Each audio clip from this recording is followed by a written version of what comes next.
filing. Yeah, one quarter will be all your filing. The other quarter will be your participation. The other quarter will be your reflections. So have you been doing your reflections? I collected from you, remember, 2 reflections at the start of the term.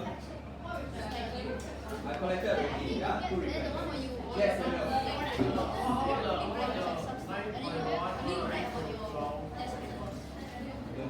No, 9.1 going today. After today, you are filing.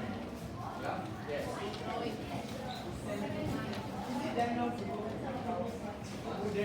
No, I gave you the I gave home. And I collected long ago already.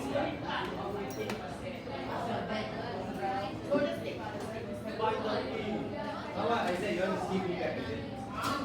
Give me the marks back, is it? Okay.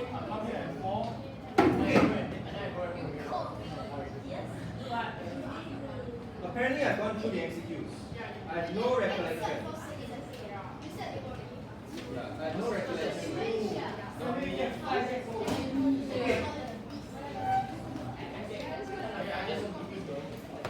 Okay, can you go to question 6?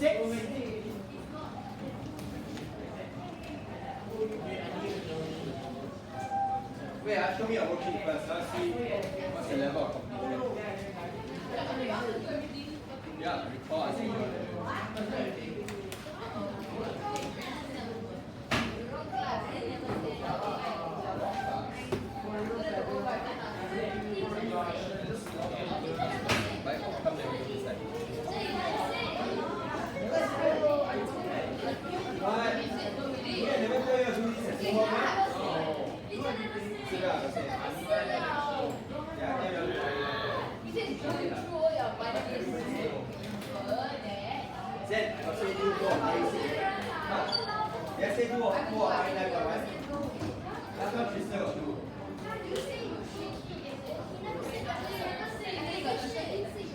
oh, okay.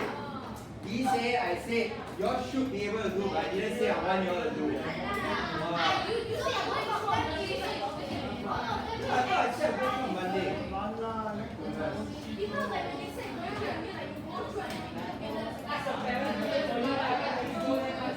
Yeah, okay, let's not waste time. We have 3 periods. I don't want to waste time with half the class that's not done it. RE 9.1, then you don't put in your file. I will not count it as part of the submission score. Okay, so your one less worksheet. RE 9.1, not part of your submission score. Okay, then in that case, we have one lesson on Friday. So I'll do the same thing with 05. On Friday, I expect this done, RE 9.1. Okay, now you have homework over the National Day. If not, you wouldn't have. Okay, so RE 9.1, then RE 9.1, this Friday we will go through. And by we will go through means you have to complete it. Thank you. Okay, let's go. We're going to start a new topic today. You can take out your textbooks.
When you punch holes, do you not take a pen and pencil and just punch the holes?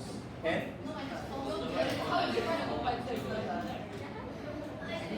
Hey, all of you, I gave you a month to do this, correct? Yeah. I cannot remember if this class or another class, right? They told me in my face, right? Oh, you give me 1 month, that's so much time. Oh. Yeah, then I look at him to shout. Oh, okay. Then there was one kid who was very honest and said, yeah, give me 1 month, I'm going to do it in the last 2 days. That's probably all of you here. Yes?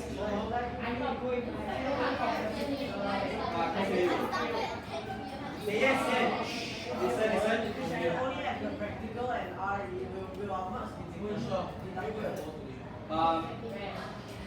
No lah. My priority is your RE as well as your practical worksheets. Okay, because those are examinable stuff. I didn't bring the scale. Okay? You crazy. What is this?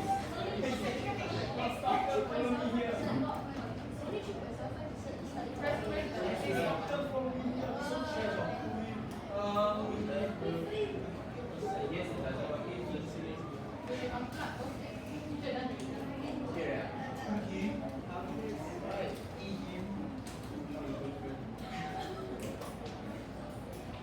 Okay.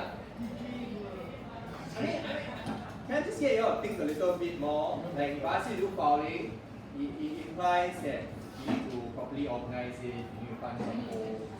Okay?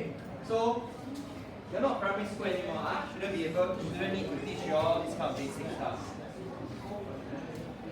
Okay, we are nearly to the end of your JH1 science syllabus. Can I get you to flip to page 41 of your textbook? Page 41 of your textbook. Page 41 of your textbook. You put your palm, remember? Yeah, very good. Yeah, you showed me last week already, yeah? Page 41 of your textbook. Page 41 of your textbook.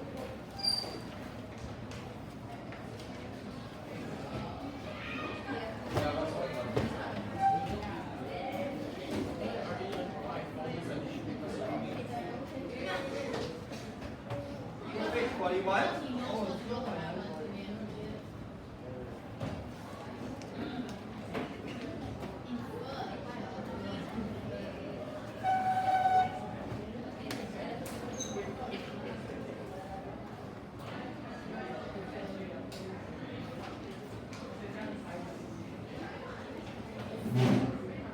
Okay, today marks the start really of your foundation for chemistry. Whatever you are going to learn today, onwards for chemistry, you expect to be required to use it in JH2, JH3, JH4. I'm saying this because if you have not been paying attention the whole time for science, in biology or in the physics aspects, you still got a chance to help yourself in the later years. But for chemistry, once your foundations are not solid, it will snowball. Every year you go by, you will find that it gets tougher and tougher and tougher.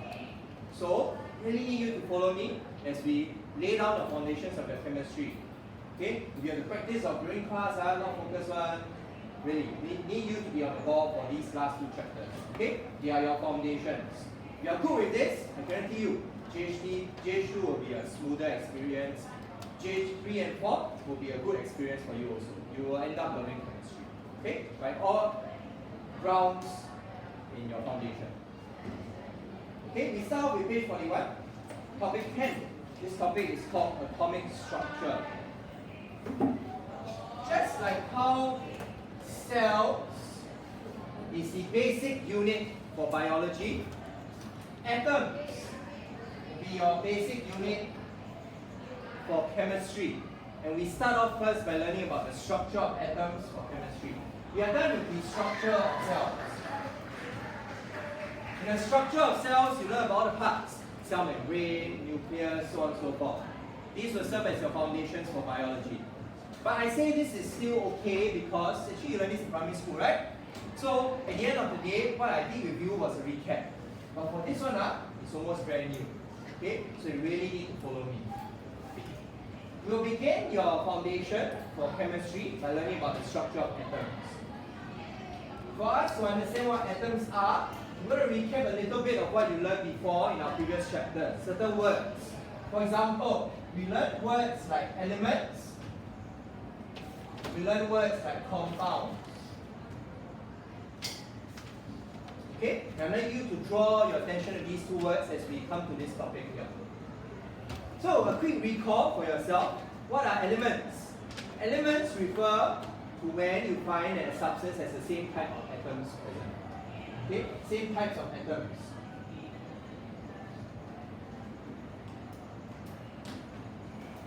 For example, oxygen is an element.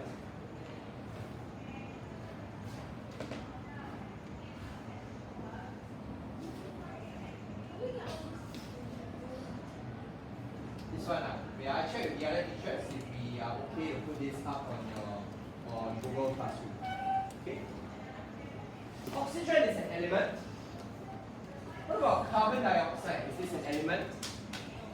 You usually can tell if something is an element or not two ways. You can tell, number one, if you can find it in your periodic table, then very likely it's an element. For example, if you flip to the back, you can find oxygen under number 60. Oxygen. Okay, you can find it in the periodic table, most likely it's an element. Here, carbon dioxide. No matter how you search, you cannot find the word carbon dioxide inside here. You can find the word carbon inside here, but we look at it as a single word, carbon dioxide. You do not find a single word carbon dioxide anywhere in here. You can find the word carbon, that is an element, but when you put two elements or more together, we refer to them as compounds. You cannot find compounds in your periodic table. Periodic table only shows you the most basic elements. Okay?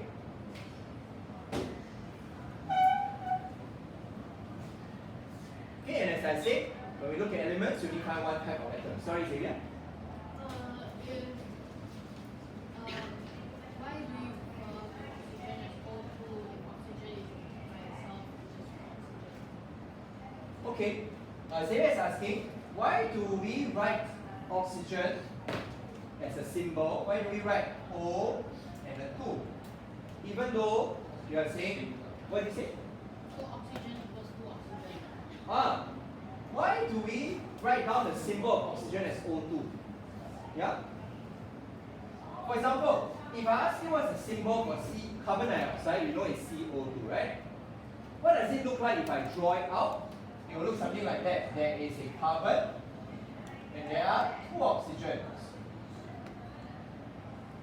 So then Xavier asks, how come oxygen, we don't write it as just O? Why do we write it as O2?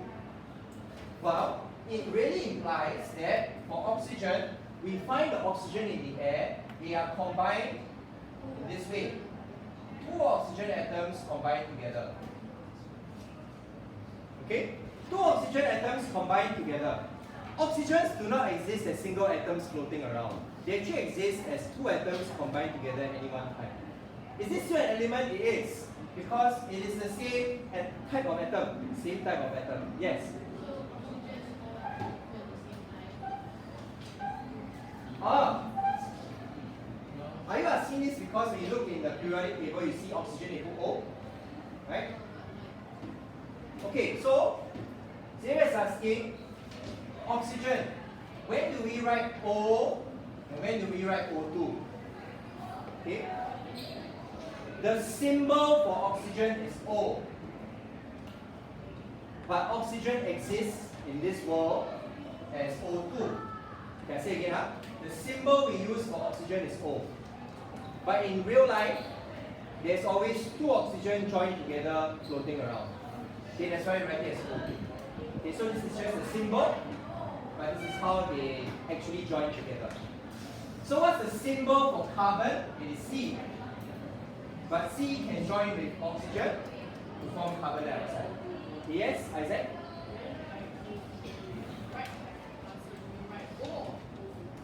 Okay, then it depends on what the question is asking. If they ask you, what is the symbol for oxygen molecule? Then you will write O2. Okay? A molecule refers to any substance that has more than one atom joined together. Okay? Okay, but that's not what we are. We will reach that when we reach that. Okay? For now, we're going to cover first the basics of what atoms are. Okay? All matter on Earth is comprised of atoms. Atoms are extremely small. And in fact, they are so small that if you look at a can, every can, a metal can contains that many atoms. I don't even know how many zeros there are over here. Here's a million. There is that many zeros inside a can or a metal can. Right? How would you call this? I don't know. Your math teacher teach you? It's septillion. Your math teacher teach you this? There are 1, 2, 3, 4, 5, 6, 7, 8. They're like 600 septillion. That many atoms inside just a can, a metal can. Okay? There are tons and tons of atoms. That's because atoms are extremely small. Today we're going to focus a little bit on things that you cannot see. A lot of the things we'll be learning in chemistry are things you cannot see. They are so small, we understand what it is based on a lot of inference. First part of the lesson, we're going to learn about the history of atoms, just like we learned about the history of cells. In chemistry, broadly speaking, there are a few questions that you will answer over the 4 years together. You will answer, number one, what are matter composed of? Yes, they are composed of atoms, but what kind of atoms? There are in total this many kinds of atoms in your periodic table. Okay, so what are what are matter composed of? Number two, what holds matter together? As we progress through chemistry, you will learn about what is holding all these atoms together. What kind of bonds are there present? Last but not least, how are matter and energy related? This you will learn a little bit in physics, how the two are related. But I think maybe you've heard this famous equation before. Yeah, E equals mc squared. Okay? Because the C, the M, the E, the M, and the C is how everything relates together. Long time ago, humans used to think that there's no such thing as atoms, but that we were built using fire, air, water, and earth. Have you ever watched the cartoon Avatar before? Some of you all watched, some didn't. But in ancient times, really we believe that we were composed of these 4 elements. Yes? What was the last question? How are matter and energy related? Long ago, people really thought that we were made of these 4 elements. Yeah, air, water, earth, and fire. And you have to give them some credit because in the past, we didn't have a lot of tools that allow us to see things that are microscopic. And therefore, they worked with what they could see on a big scale. People in the past could see fire, they could see water, they could not see air, but they could breathe air, and they could see earth around us. So they logically concluded that all things on earth are made of these 4 things only. But in reality, if you look at fire, water, air, and earth, they are comprised of even smaller substances. Samuel? But they still have some tools to prove that there's air. Oh yes, so they have enough tools to prove at least the bigger things, but not the extremely small things that we know of today. Oh, that's why the 5 Yeah.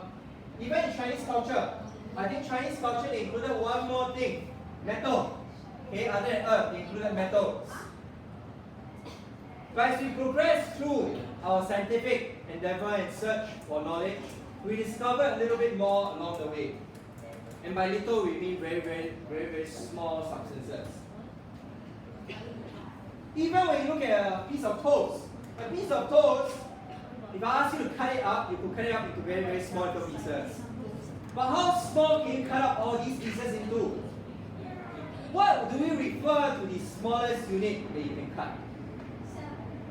Okay, cells are, at least to a biologist, I would say that cells are the smallest unit. Okay, but I'm a biologist. If you ask a chemist, now I put on my chemistry hat, cells truly are the smallest thing. Isaac? You can. Okay, so, but that's not the scope of my lesson, but I agree with you. If you watch Oppenheimer, I mean that's the whole point of the movie, splitting atoms. But for us, we are going to learn about atoms, not the splitting of it, at least what's inside an atom. So can we split up a piece of toast into smaller pieces? Can we split? How small can we go? We can go to the level of cells. And that's how a biologist would say. But can we go even smaller? We can. At least for chemistry, our smallest unit are atoms. Yes? Yeah, Zen? became smaller too. Yeah, like it became smaller. Oh, sorry. I mean, this is not the best, but right, I should have chopped the toes. Here it looks like the toes multiplied to many toes babies. Yeah? Okay, sorry, I realized there's a misconception here. It implies that these toes were made toes babies. Okay? Atoms. You know the word atoms came from the word atomus? You mean like Thomas? Oh, you do that, it's not Thomas the Train, huh?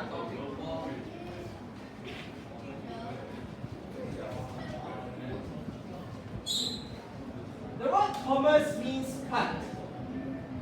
Anyone has friends called Thomas? Yes, Sylvia? Does that mean in a few 1,000 years, there's gonna be this guy who suggests the idea of something smaller than atoms? Oh, Xavier is asking, therefore could this science change? If I give you 1,000 more years, could someone discover something smaller than atom? Okay, Xavier, actually don't need to wait 1,000 years. People have already discovered things smaller than atoms. So your question could be that, could someone discover even smaller things smaller than what we've discovered? I won't rule it out. It's possible. We are just limited by our tools of today. So what are atoms made of? And that's why we are studying this chapter today. Okay?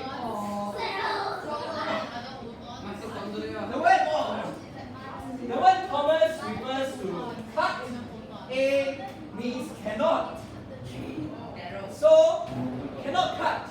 That's what atoms are. We actually, at least when we first named it, we named it after this because we believe it cannot be cut even further. But as science progressed, we realized actually we could. Sorry, Isabel, I ignore you for very long. Yeah? Ah, okay, it's a good question. Isabel asks, are cells atoms?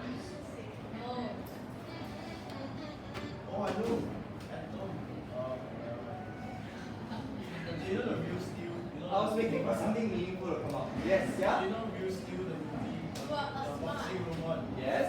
Yeah, like atom lah. Okay. The main character. Okay, so are cells atoms? Maybe I need to give you a sense of scale.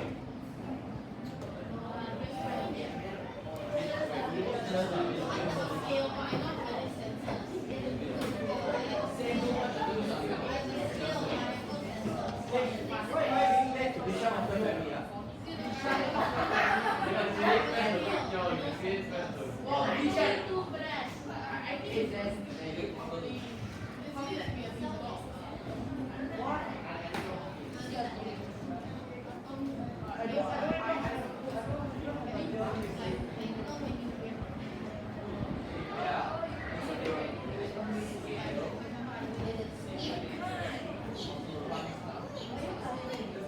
Okay, I'll come back to it when it's appropriate. If my Google Notes, but it doesn't seem to be so. Okay, but just very quickly to address the question, atoms equal cells? No, they're not.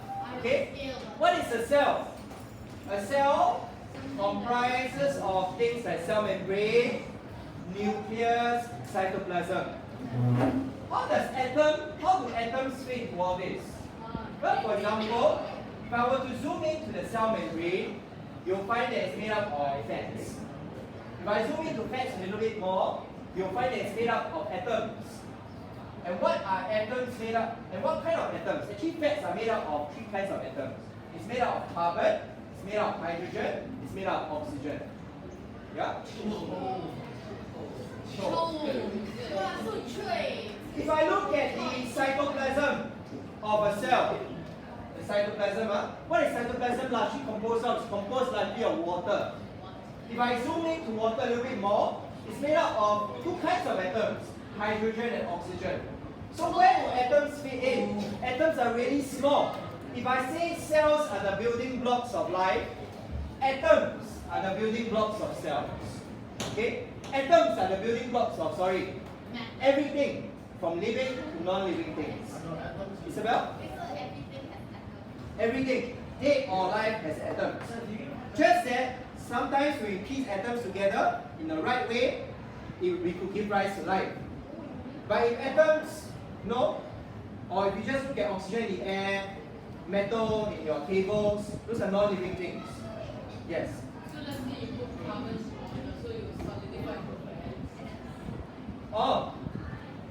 Okay, no lah, oversimplification. A lot of reactions need to take place before you get jets. Isaac?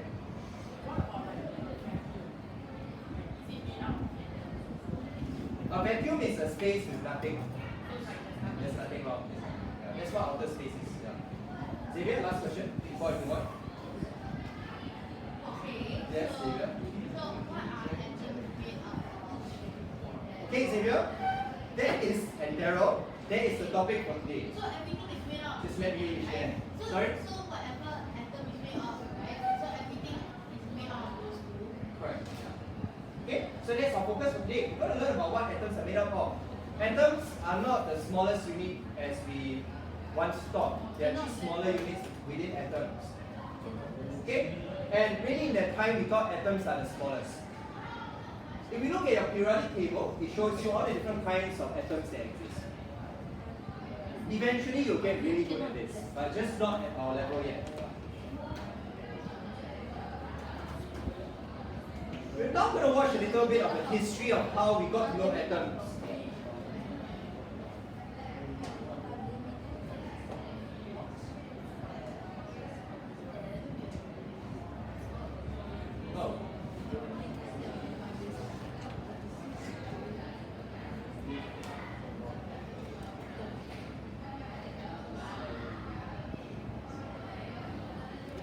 Oh.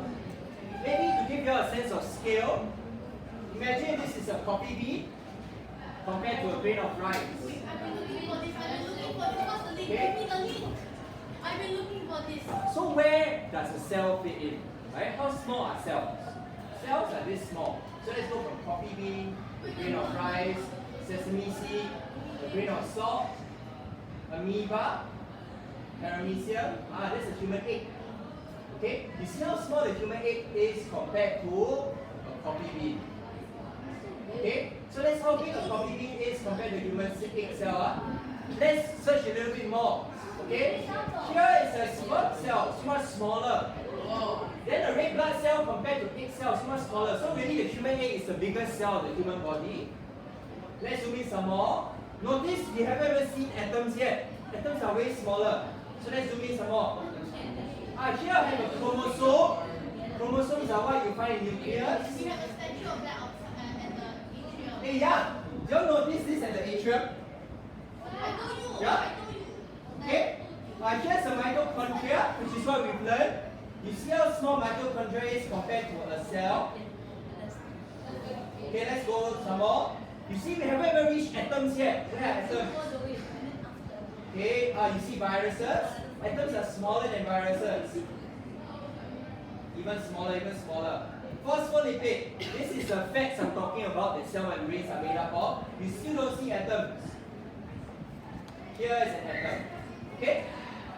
If I compare an atom to the size of a cell, wow, you see? Atoms are extremely small. Okay, and cells are extremely small compared to the things we can see, like coffee bean, grain of rice. Okay?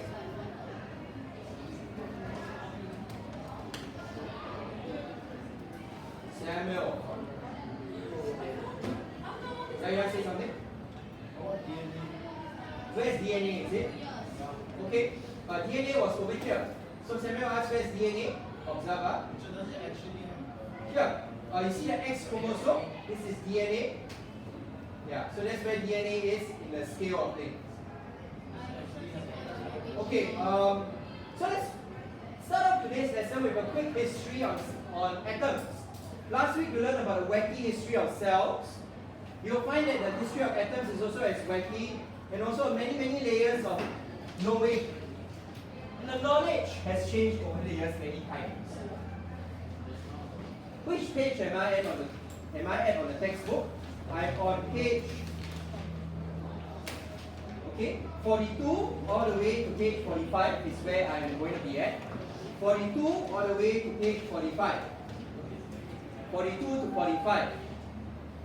But for the purposes of this video, page 45 will be most useful. You see activity A.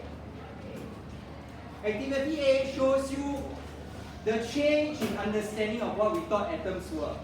The understanding actually changed many times over the years. But we are we are at quite a stable state right now.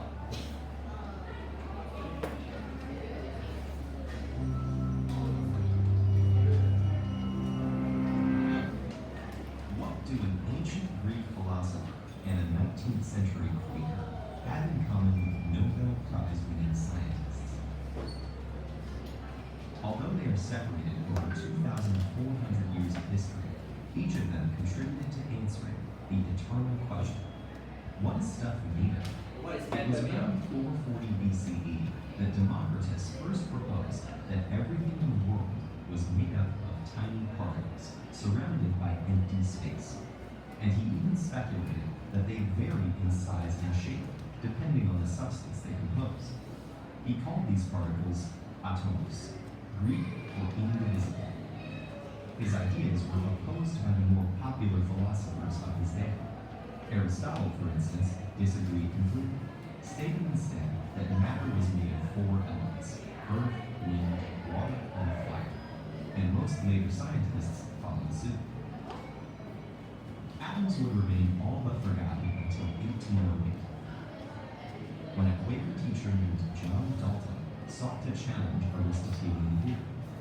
Whereas Democritus's atomism had been purely theoretical, Dalton showed that common substances always broke down into the same elements in the same proportions. He concluded that the various compounds were combinations of atoms of different elements, each of a particular size and mass, that could neither be created nor destroyed.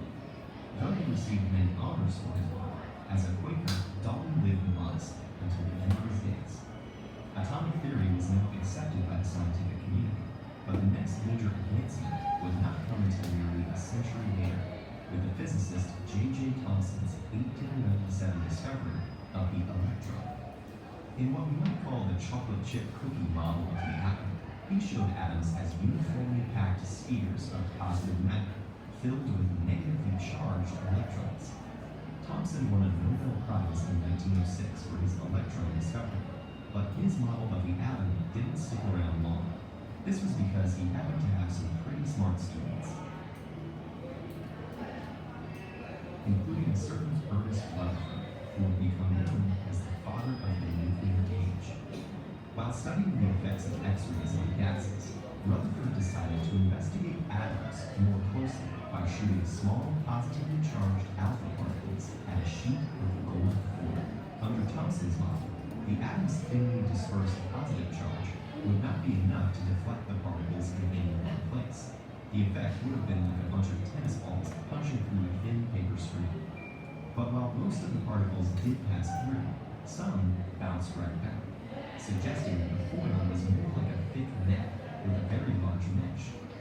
Rutherford concluded that atoms consisted largely of empty space, with just a few electrons, while most of the mass was concentrated in the center, which he termed the nucleus. The alpha particles passed through the gaps, but bounced back from a dense, positively charged nucleus. But the atomic theory wasn't complete just yet. In 1913, another of Thomson's students by the name of Niels Bohr expanded on Rutherford's nuclear model. Drawing on earlier work by Max Planck and Albert Einstein, he stipulated that electrons orbit the nucleus at fixed energies and distances, able to jump from one level to another, but not to exist in the space between. Bohr's planetary model took center stage, but soon it too encountered some complications. Experiments have shown that rather than simply being discrete particles, electrons simultaneously behaved like waves, not being confined to a particular point in space. And in formulating his famous uncertainty principle, Werner Heisenberg showed it was impossible to determine both the exact position and speed of electrons as they moved around an atom. The idea that electrons cannot be pinpointed, but exist within a range of possible locations, gave rise to the current quantum model of the atom, a fascinating theory with a whole new set of complexities whose implications have yet to be fully grasped. Even though our understanding of atoms keeps changing, the basic fact of atoms remains.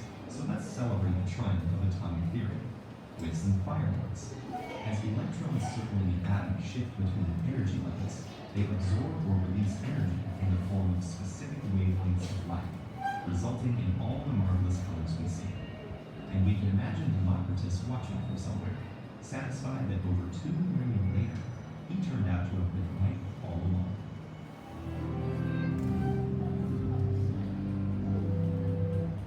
Okay, so if we zoom back in time, the earliest understanding of atoms as such, we used to think that atoms exist as just single units. Yeah, that was the smallest unit we knew of. Nothing more than that. That was Dalton.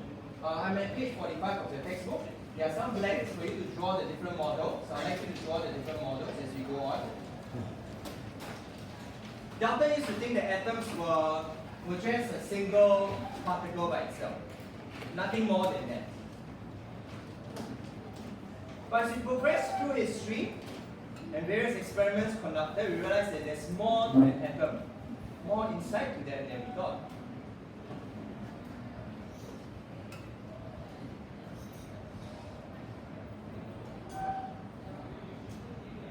In 1897, a particular scientist by the name of Thomson, he found out through his experiments that actually there's more to an atom than it seems. Because when he sent a lot of charged particles through, he realized that some of them could repel. He came to the conclusion that an atom also has some charged particles inside. They're smaller.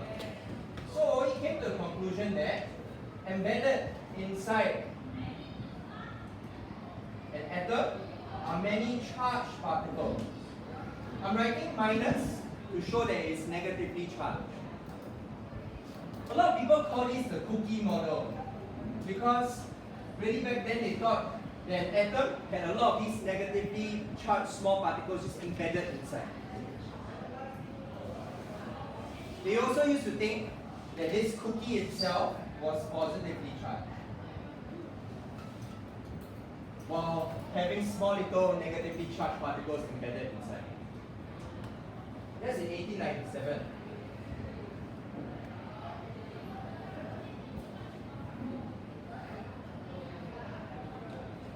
You see how large the distance in time is? It's almost like, almost 100 years after. Yeah? What we know of today took many years. This one from here to here, actually not that many, around 30 years. Yeah? Rutherford was the next scientist that came in that made the next groundbreaking discovery. Because he did a very interesting experiment. He sent a lot of charged particles flying towards an atom. But he realized that some of the charged particles would pass through them. So he concluded that there must have been a lot of empty space within an atom. Oh, how does it tell? I'm not fully aware of exactly how, but from my understanding, he had the tools to detect whether the particles ended up on the other side. Whatever he shot through, if he could detect them on the other side of the atom, that means he went through. Okay, if he didn't, that means he somehow didn't. He also noticed something interesting. A lot of the particles seem to be bouncing off the middle portions. It's as though they couldn't pass through the middle portions and they were bouncing off. So he concluded and he derived a new model of the atom. He predicted that perhaps when you look at an atom, the positively charged parts of the atom were not dispersed everywhere. Actually, they were concentrated in the middle, which he termed the nucleus. This is different from the cell's nucleus. This is the nucleus of the atom. Very different things. Because the nucleus of the cell contains DNA, the nucleus of the atom contains what he believes were all the positively charged parts of the atom. He also believed that the negatively charged parts of the atom were floating around, here and there and everywhere, and not so much embedded. They're just floating around.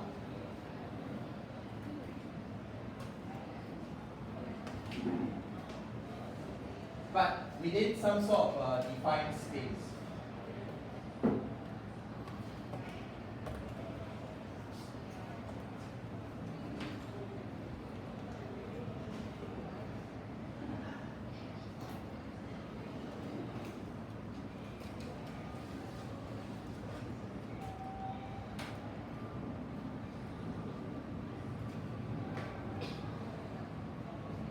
a few years later, another scientist came by and he discovered and created a new model of atoms. Through his scientific work, he realized that the negatively charged particles in an atom didn't just exist anywhere. They tend to exist in zones. Here, I'm drawing two zones that the negatively charged particles are existing at. In his model, he postulated that these negatively charged negatively charged particles kind of revolve around the positively charged parts, almost like planets around the sun. But later on, scientists realized it's not the case either.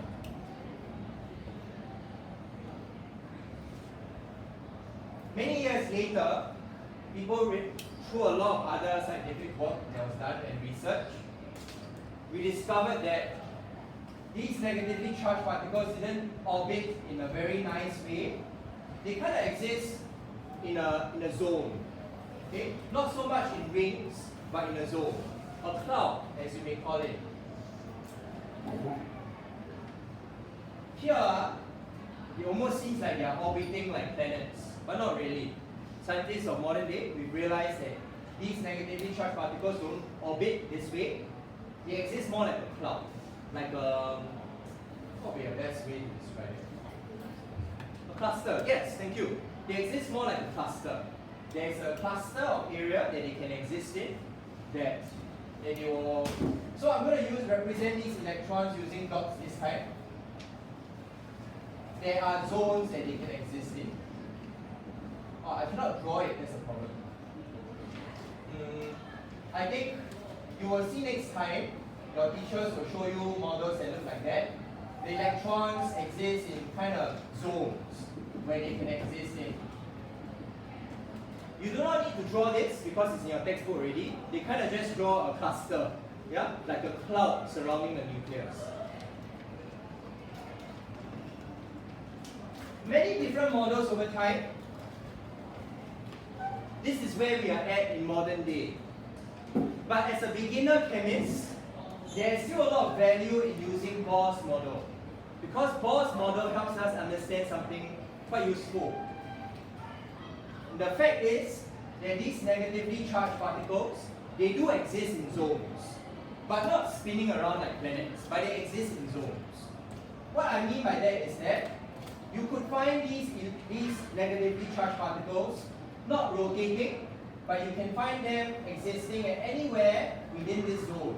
Sometimes they can be here, sometimes they can be here, sometimes they can be here, but it's always within this zone. Okay? So there's still some value in using this model. But I do not want you to go away thinking that electrons spin around the nucleus like planets. That's not the correct way of thinking. They used to think it used to be like that, but we realize it's not. But there's still some value because we know that electrons can be here and there, but within zones. Sorry? Oh yes, if you watch Magic School Bus, I think were taught that these negatively charged particles spin around the nucleus. They don't spin around, they can be here and there and everywhere, but within that zone. Okay? I keep saying negatively charged particles, positively charged particles. Today I would like to introduce to you 3 words. Okay? I increase your vocabulary for chemistry. Number 1, all the negatively charged particles, we refer to them as, I think you all have heard this before maybe, electrons. The positively charged ones, wait, you all learn this in primary school? Okay, it'll be crazy if you all did. And then, at the nucleus, there are some particles that have no charge at all.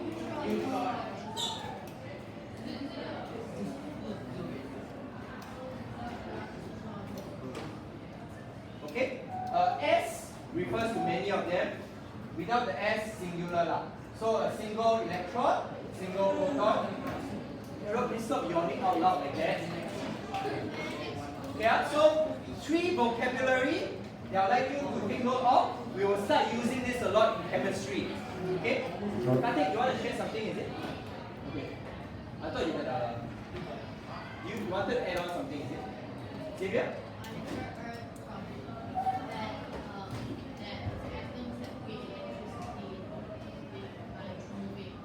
Oh, what is electricity? Electricity is not movement of atoms, it's a movement of this thing. Okay, so for now, I'll just like you to go away with electrons, protons, neutrons. Where do you find protons and neutrons? You find them at the core of an atom, like a nucleus. Where do you find electrons? You find electrons in zones. Okay, they do not rotate around like planets, but you can find them in these zones. Yes. Good question. Electrons are these smaller than atoms they are. So are protons, so are neutrons. They are smaller than atoms. Oh, which is the smallest? Good question. How do you infer electrons are smallest?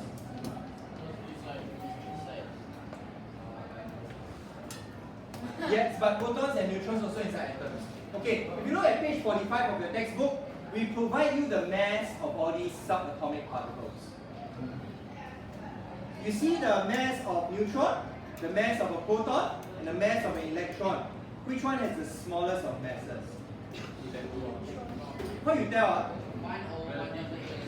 When I put 10 to the power of negative 31, that means this is extremely small. Okay? So an electron is the smallest, at least for now, of what we are learning. There are smaller things, but we are not going to that realm. Yes? Fair enough. Lighter doesn't mean smaller. That is true.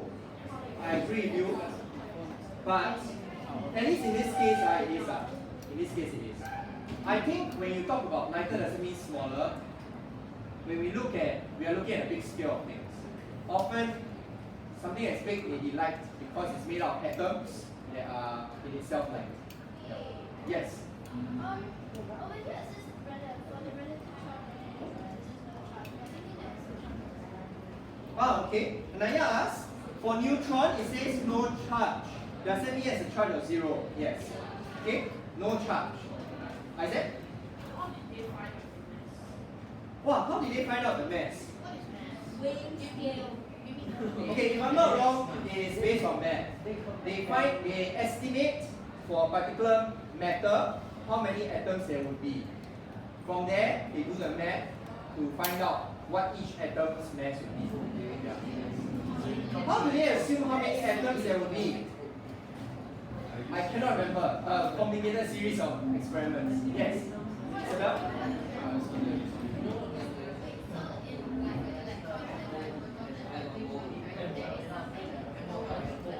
Okay, Isabel is asking, is there something inside electrons, protons, and neutrons?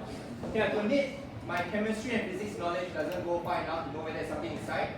But I know that there's something smaller that is also in the nucleus of an atom. So at the nucleus of an atom, you don't just find protons and neutrons. From knowledge today, we are aware that there are even smaller things. But I don't know if it's inside them. I don't think they are inside. Yes? Aren't protons and neutrons made of quarks? Are they? That's why my physics knowledge is limited. I took a degree in biology. Yeah? Yes? What's the equation for? Equation for mass. There's no equation for mass. But if you want to relate mass and energy together, it's E equals mc squared. Okay, last question, Daryl. How fast are electrons moving? Pretty fast. I don't know the exact speed they are, but they're moving really fast. All I could probably say is that they're moving perhaps slower than the speed of light, but still pretty fast because all your electricity is transmitted by electrons. Yeah, so it's very fast. Okay, Daryl asks how many loops do they do? But then it goes back to what I say, electrons don't make loops. Yeah? They kind of bounce here and there in the cloud. Teleportation. I don't know. Yeah. Yes? To me it's like the air molecules. Oh, then Daryl asks, oh, does it mean electrons kind of bounce around like like air molecules, like they are colliding each other? No, not really. We are still figuring out how they move. We are not sure because they kind of appear and disappear. So we're not really sure how. Within this zone, one split second they are here, next split second they are here, but we don't know how they got from here to there. That's the issue also. We don't have the scientific basis of how teleportation works. So we are not sure. Yeah, there is, scientists are still researching. We are at the forefront and limit of things.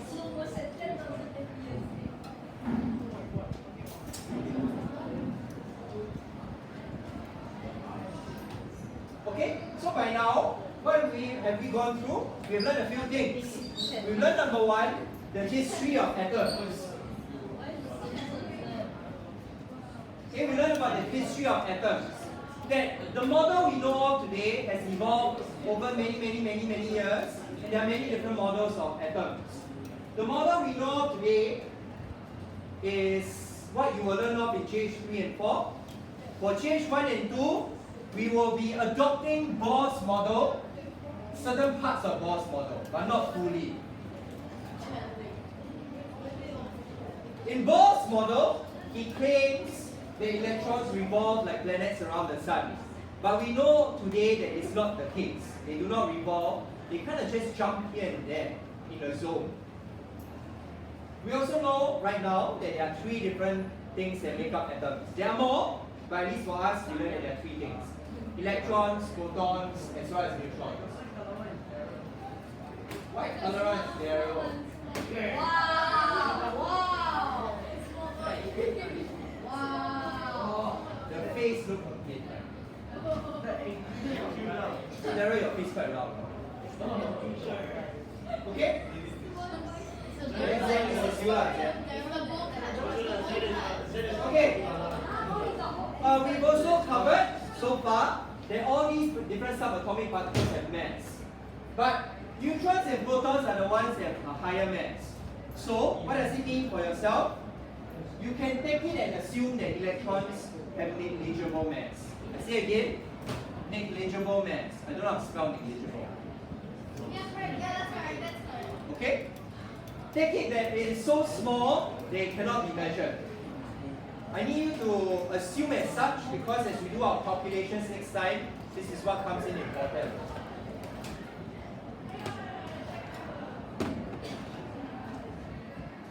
So two things I'd like you to take away. The first one is that when we look at their mass, you can assume that electrons have very little mass, negligible. If we compare a neutron and a proton, the mass of each other, relatively speaking, their mass is around the same. That's why we put 1 and 1. It's a 1:1 ratio. Their mass is around the same. Charge-wise, a proton has a positive charge, electrons negative. Neutrons, you assume that it's negligible, no charge. Okay? So two things you learned so far. The mass as well as the charge. Say, what's your question again? How is a negative charge possible?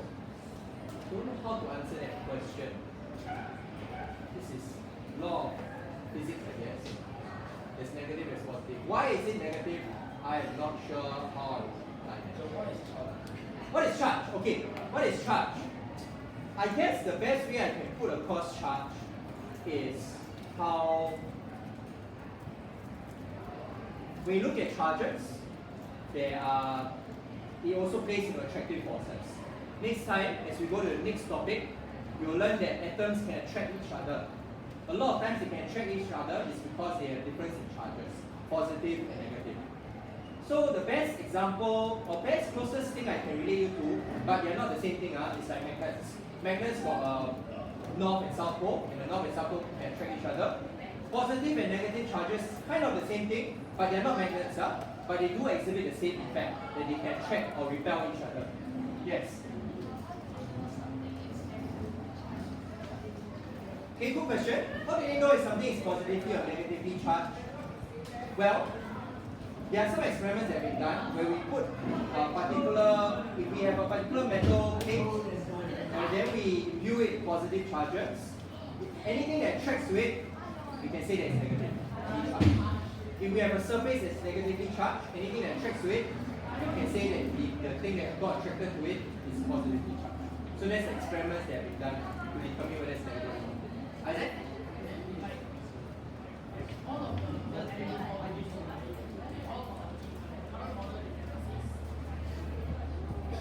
Oh, the current model, they never say by who. Okay, because the current model is a accumulation of many scientists working on it. Yeah. But back then, usually one scientist, but last time scientists also got quite an ego one. They want to claim all the work to themselves. So sometimes the model is named after themselves. Actually, in modern day, you realize any new piece of science they discovered, they don't tend to name it after individuals. Because in reality, science is discovered by a bunch of people. People in the past, their ego quite big. They'll name after themselves. Okay? Yes, one more question? No? Sophie, you got a question? Okay. So let's go to a checkpoint now.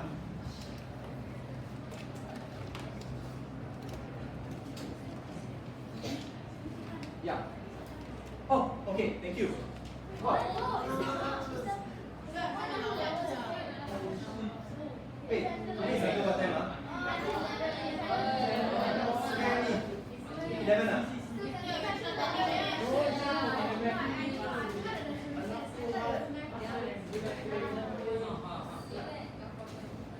What scared me then?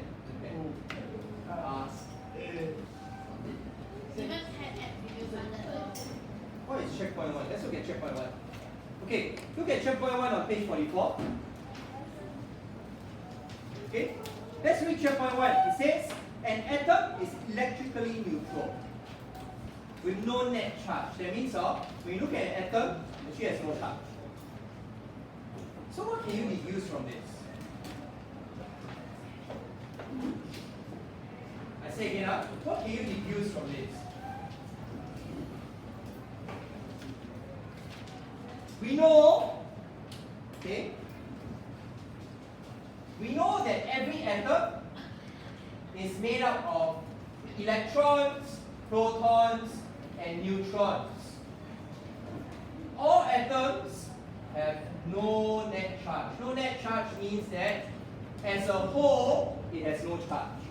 What can you infer about this? Okay, sorry, Karthik raised his hand earlier first. Karthik? They have an equal number of protons and electrons. Karthik says, if overall they have no net charge, is it possible therefore that the electron and proton same number? Ananya?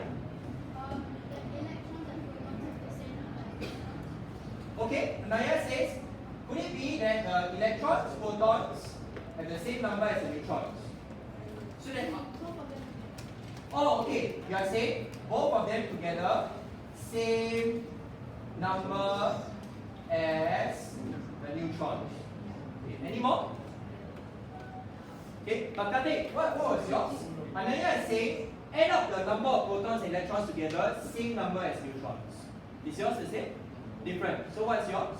I just say electrons and protons must be equal. Okay, Karthik's one is that the electrons and protons will be the same. So this and this same number. Okay? So which one will it be? Okay, then we do a little bit of math. If overall there's no charge, that means to say that actually whatever is negative and whatever is positive needs to balance out. Yeah? This one has no charge to begin with, so it wouldn't influence what happens overall. Okay, so Karthik's one is a little bit more accurate. Electrons and protons, the number are the same in every atom. And this is a very important piece of information. Okay? This is the third takeaway I'd like you to have. That in every atom, you should find the same number of electrons and protons. Okay? As we learn a little bit more, you will start to be able to understand the language in the periodic table more and more. Okay? Because once you know this piece of information, now you can start to read the periodic table. Everyone, can you go to the periodic table now? I'm going to teach you how to read it. That's why I say this first chapter of chemistry is very important. It lays down a foundation. Flip to the back of your textbook. Look at the periodic table. You are now able to decipher some information.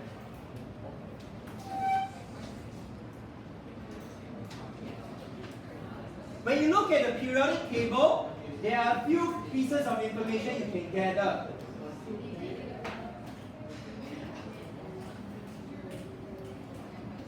Okay, can you see that when you look at the periodic table, there are numbers on top and below? There is atomic number, there is relative atomic mass. Yeah? What does atomic number refer to? My voice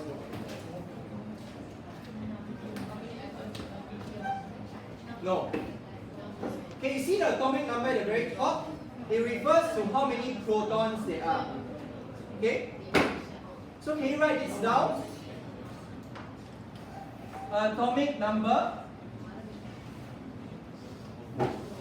equals to how many protons?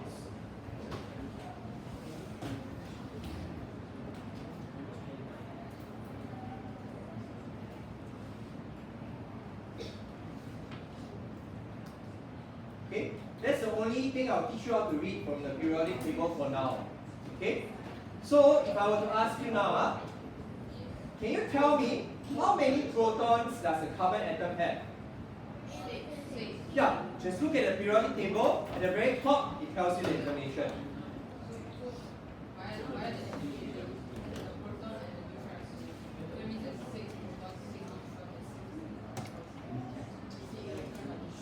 Oh, neutrons not always the same as numbers.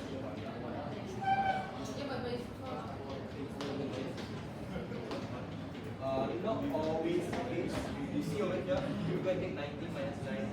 It's not. Okay? Okay, so a quick test. Samuel, how many protons are there in oxygen? 8. Yeah, okay, so your periodic table, now I just taught you how to find one piece of information. Anyone ask you how many protons there are in a particular element's atom, you can tell me how many protons there are. So let's go to the next one. How many protons are there in chlorine? Can you find chlorine? 17. How many protons are there in calcium? 20. Okay. Is that the only information you can get? Because we have concluded one thing also. All atoms should have the same number of protons and electrons. So if someone were to ask you, how many electrons are there in a calcium atom? You can also tell me. Alright? You will also say 20. Right? Okay, so the number at the very top is very powerful now. You now know every atom has how many protons and how many corresponding electrons to balance it out. Okay?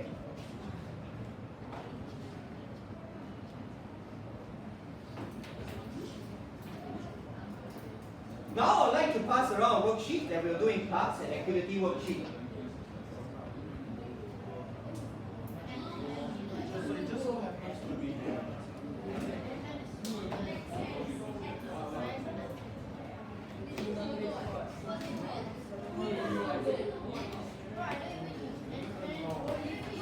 Oh, this is a Twitter logo now.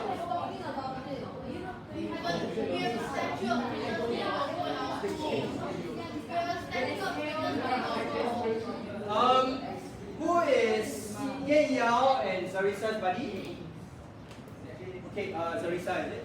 Okay, you help Zarissa take what? Write her name. Ye Yao, write her name for one of them.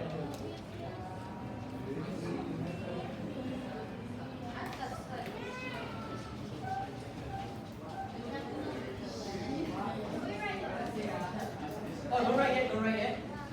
Okay, don't write anything yet. I'm going to teach you how to use this particular table.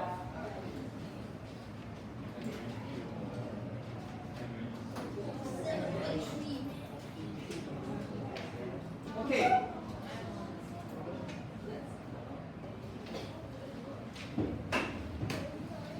Done writing your name, class index.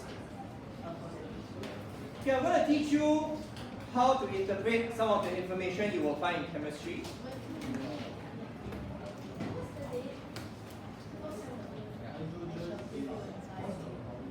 Okay, don't write anything yet. Let me teach you you how to do the first row first, then you can understand the rest. Okay. First thing in chemistry, I need to teach you the language of chemistry. Okay? Just like how, any of you play musical instruments here? Okay. Okay, for those of you that play musical instruments, our language would be musical notes. Sorry, I don't play musical instruments. This is all the symbol I don't write. Okay? When you do programming, you also have a language, correct? All your zeros and ones. No. Sorry. That's binary. Okay, sorry, all those Python folders you all know. When we look at alphabets, a sentence, we use alphabets, correct? A, B, C, so on and so forth. When we look at chemistry, we need our symbols. Okay, settle down. When we look at chemistry, we need to have our language of our own, and we call that atomic symbols. What are atomic symbols? We use atomic symbols to represent elements because it's very painful to write down the full name of an element. For example, on your worksheet, you find a symbol, Li. Can you go and search the periodic table now? What does Li stand for? We all very good, very fast. Li stands for lithium. Okay? You look at the first table, they wrote the element. So, elements have a name. All elements have their own name. But it's very painful to write the name out all the time. So the chemist's language for elements, we often convert them to symbols. Here's the symbol of lithium. Very often, when we write down symbols, the first time we show you a symbol, we also will tend to show you a little bit more information. For example, if you look in your worksheet, you notice there are numbers on the top and bottom. Yeah? They wrote a 7 and a 3. Okay? The 3 on the bottom refers to the atomic number. And I just taught you what atomic number represents, right? What does atomic number represent? Number of protons. So I just want you to pay close attention to this. The atomic number, when you look at a periodic table, you find a number on the very top. But when I write it down in atomic symbol form, the atomic number will flush it to the bottom left-hand corner of the symbol. Okay? So just be very careful. Don't assume that the number at the bottom in the periodic table is the atomic number. It's not. But anyway, the periodic table, they tell you which is the atomic number anyway. Okay? Yeah, you go and read over here. They say from the very top, atomic number. That is what the number on the top represents. Okay? So the way we represent information in the periodic table and here is slightly different. Okay, next one. The number on the top is called the mass number. Let me explain what the mass number is referring to.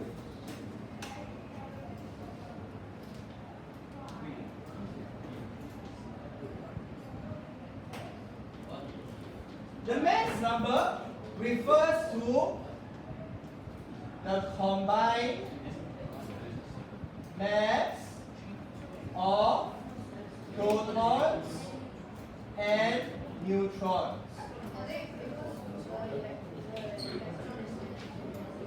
Alright, Daryl says, Daryl remembers. I said earlier on, we assume and count electrons' mass is negligible. It's so small. Okay? So in other words, the mass number is the mass of this atom. But what does this mass comprise of? It comprises of the mass of the protons and the neutrons together. Yes? Why? Okay? That's why I'm telling you, your periodic table, the information there is slightly different. They represent it slightly differently. I want you to pay attention to slide, another thing. You notice in your periodic table at the bottom they write relative atomic mass. You see that? But you see here, what term am I using? I'm using mass number. It's not relative atomic mass. Okay? So don't refer to the number on the bottom yet. I will teach you this later on in the chapter, what it means. means very different things. Mass number versus relative atomic mass. They are different things. We focus on this first. Yes? Is the mass number just as a mass of Yes, thank you. Isaac asked and put it very simply. Therefore, is the mass number just therefore like the mass of the nucleus of the atom? Yeah, because inside the nucleus you find the protons and the neutrons. It is really just showing you the mass of the nucleus. Okay? So we have a few information here. We have the mass number, we have the atomic number. Okay? Next, if you look at your worksheet, you can then find out the number of protons, neutrons, and electrons just from these two numbers. Okay? Number one, can you find out the number of protons? That should be easy, right? Number of protons is 3. So number of protons will be 3. What's the first column? Number of protons. So number of protons, 3. Because we know atomic number refers to number of protons. The next one is neutron or electrons, is it? Neutrons, okay. Next column, neutrons. How many neutrons are there? Okay, then last but not least, how many electrons? Am I right to say it's quite easy to find out the number of electrons? Right, because we learned earlier on, number of protons and electrons are always same. Because they need to balance out. The tougher part is finding out the number of neutrons. How to find out? Okay, so the easiest way to find out is, as Ananya and Isaac are alluding to, just take the mass number minus the atomic number. So 7 minus 3, 4 neutrons in total. Okay, so I teach you how to do the first row. Last but not least, you find that there's one more column. It says Bohr's representation.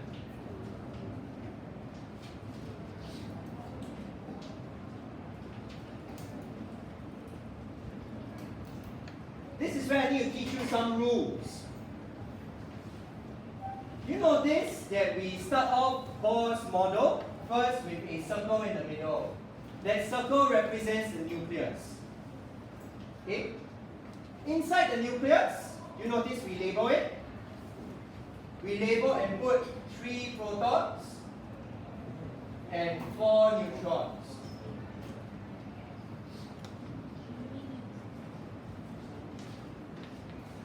Next, you observe in Bohr's model, there are 2 rings.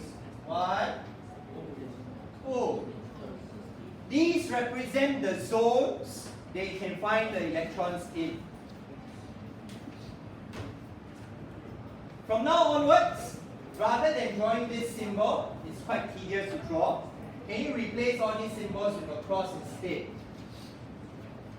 What this means is that in this model, we try to show where you can find the electrons. This is where I need to show you some rules. Rule number 1, the first zone, I'm going to refer to the zones as orbitals. You can only have maximum 2 electrons. Second and third orbitals, maximum you can fit 8 electrons. Okay? That's a rule, That's a rule.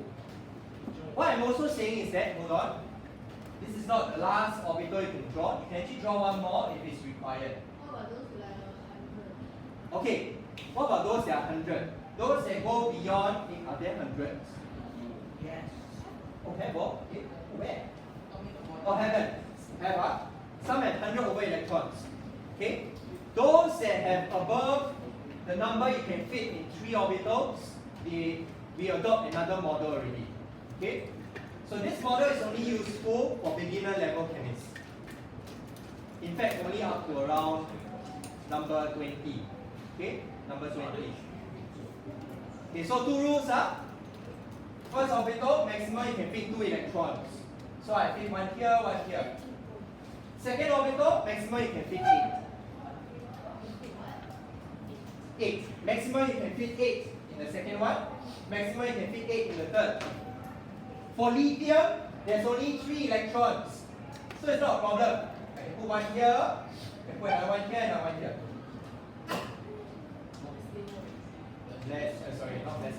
Excuse me. What do they say? I think I'm allergic to the whiteboard duster gas. This is less fuel because of the fire. Every time after I wipe, then I will sneeze. I don't know why this happens.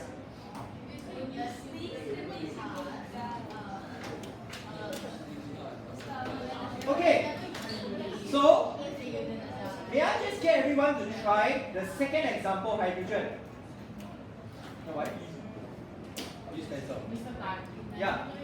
please do the simplified electronic configuration. Oh, sorry. There's one more I didn't teach. Thanks, Joshua. The last column says simplified electronic configuration. So, here they wrote 2.1. Yeah, you saw 2.1. What does the 2.1 represent? 2.1 represents the number of electrons in each orbital. So, for example, you notice for lithium, first orbital there's 2. So I write 2. The dot over here represents that I'm going to the next orbital. So next orbital there's only 1, so 2.1. That's how you write it. Okay? So there are 2 ways to represent. You can write it in this way, or you can draw it out. Can I just get everyone to try the second example first? Then I'll invite second and third example. Those are the second one, you can go to the next page, try the third example. Then I'll invite some of you up on the whiteboard to draw.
Okay, try the second and third example first, then we will run through. Once you get the hang of it, the rest should be quite easy.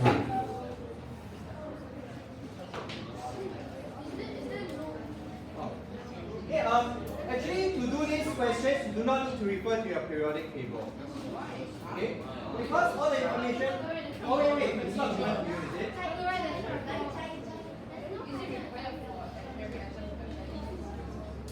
Okay, Garrett asks, do every atom need 2 rings? No, you only draw the ring if it's required.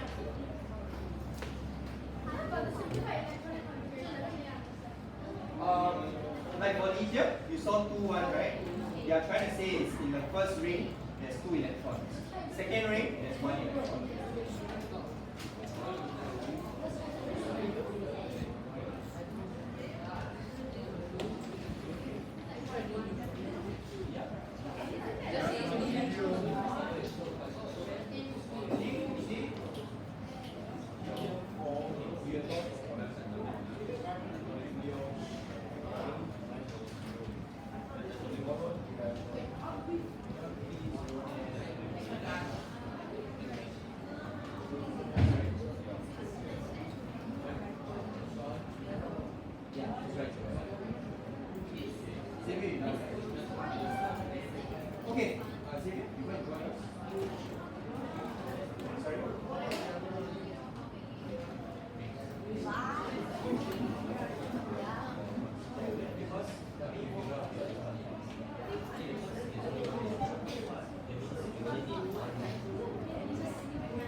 Oh, okay. Okay, thank you. I invited Xavier up to draw kids. So look at the first example. Hydrogen 1. Okay, what time is it? Okay, it's 11 already. Okay, hydrogen 1. The 1 here represents the number on top, the mass number. To find the atomic mass, you can look at your periodic table. How many protons are there? 1 proton. There is 0 neutrons, 1 electron. So for Xavier, he put 1p, 0n as the nucleus. He drew 1 ring so that he can fit in 1 electron. The final question is, where do I put the electron? Okay, the answer is that you can put it anywhere. Okay, you can put it anywhere. Okay, next lesson I see you on Friday. I'm going to go through your RE. Then we'll try more of these questions. Okay? Okay, thank you class.